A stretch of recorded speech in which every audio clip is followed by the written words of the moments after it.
Hello বন্ধুরা, good morning. সবাই ভালো আছো তো? আমিও ভালো আছি। আজকে সকাল সকাল চলে এসেছি তোমাদের সঙ্গে কথা বলতে। চলো দেখো সকাল সকাল আমার ছেলেটা কি করছে, দাঁড়াও তোমাদের দেখাচ্ছি। এই যে চারিদিকে বইপত্র ছিটিয়ে নিয়ে পড়াশোনা হচ্ছে। এই দেখো, সোনা এদিকে তাকা, যে পড়াশোনা করছে দেখো।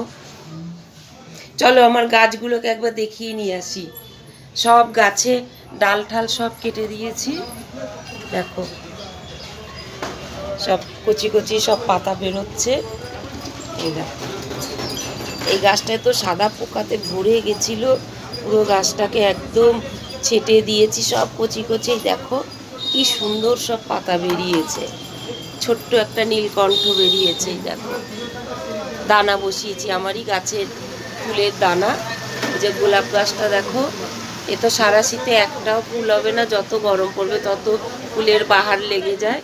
আর এদিকে এই যে করবী গাছটার মধ্যে দেখো কুঁড়িও এসে গেছে অনেক,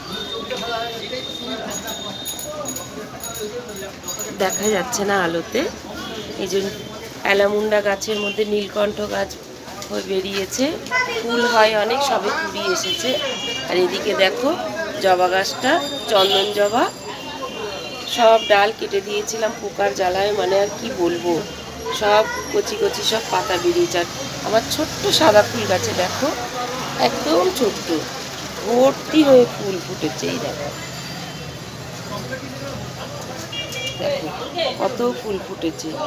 সব তোমাদের দাদা এখন আসবে, এসে তুলবে, তুলে সব ঠাকুরের চরণে দিয়ে দেবে। চলো তোমার দাদা কি করছে দেখাই, চলো।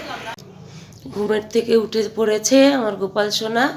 এই এখন তোমাদের দাদা সেবা দেবে, স্নান টান করাবে, সেবা দেবে তোমাদের দাদা। এই দেখো আমার গোপাল সোনাকে ঘুমের থেকে উঠে বসে পড়েছে, এখন সাজুগুজু করবে। ও তোমাদের তো আর একটা জিনিস দেখানো হয়নি, স্কুল থেকে এই যে আমার ছেলেকে সাইকেল দিয়েছে। এই দেখো, এখন অবধি ঠিকঠাক করা হয়নি, কারণ ওর আরও আর একটা সাইকেল আছে, তো ওই নিয়েই এখন যাতায়াত করছে, তো ঠিকঠাক করা হবে। একদম শরীরটাও ভালো নেই, গলা পুরো ধরে রয়েছে, প্রচণ্ড ঠান্ডা লেগেছে।